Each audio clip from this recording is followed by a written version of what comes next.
Well, good Thursday morning to you. It's a comfortable start to our morning. We have some 50s and 60s on the board. 56 in Colorado Springs, 60 in Pueblo, 59 in Wassenberg. And by the time we get to the afternoon, we'll bump up the temperatures in comparison to yesterday and deal with a little bit more in the way of some smoke. Let's get right into the forecast here. I'll show you what to expect for today.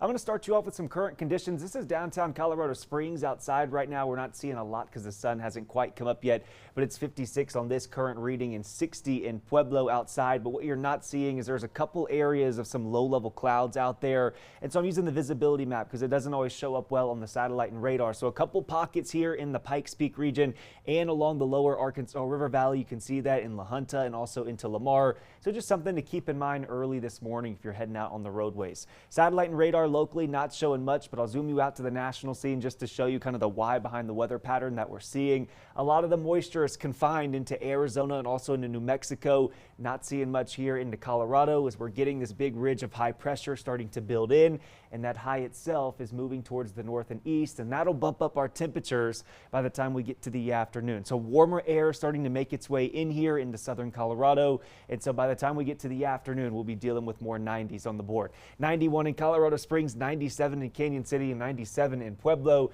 Closer to the triple-digit degree mark as you go along the lower Arkansas River Valley, and some 90s in Wassenberg and Trinidad. So it'll feel noticeably warmer. It'll be dry out there. Of course, we have a couple areas of some low-level clouds, and the stormcast is picking up on that. Those will gradually start to get out of here, and then we'll see a lot of sunshine by the time we get to the afternoon.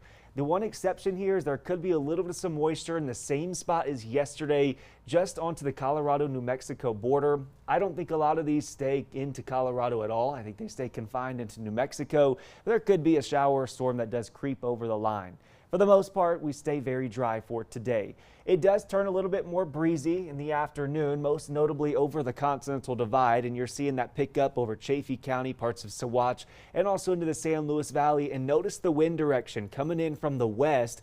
That is a drying wind, so relative humidity value is going to be on the lower side. So we add back in some fire danger. So red flag warning is in place until this evening. Again, all those areas along the Continental Divide more so situated into the higher terrain. Now I'm going to take you back to the upper atmosphere. I've planted the fires onto the map here into the Pacific Northwest of the United States, also into Nevada and Utah, just to show you where the fires are coming from. And then our atmospheric flow, when you take into account how the air moves around this big ridge of high pressure, this is why the smoke is coming into Colorado. So when I show you the smoke scan, that kind of gives you the why and why we've been seeing intermittent phases of some smoke being thicker and thinner at times. So throughout the daytime today, expect hazy conditions. Expect it to pick up by the time we get to the evening hours and then start to fade off. So if you are sensitive to the smoke, it's going to be another day where we do unfortunately have to deal with it.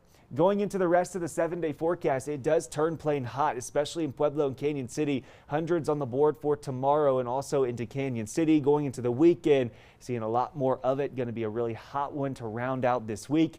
Mid-80s in Woodland Park. And then we'll start to introduce more moisture chances as we go into the top of next week and then into the middle part of next week as well. We'll start to get more monsoonal moisture in here, a little bit thicker, and you can see that here on the 10-day forecast as well in the Colorado Springs, and it also will help our temperatures be a bit more manageable as well. Alrighty, that's a check. It's your forecast update for this Thursday. Here's sports.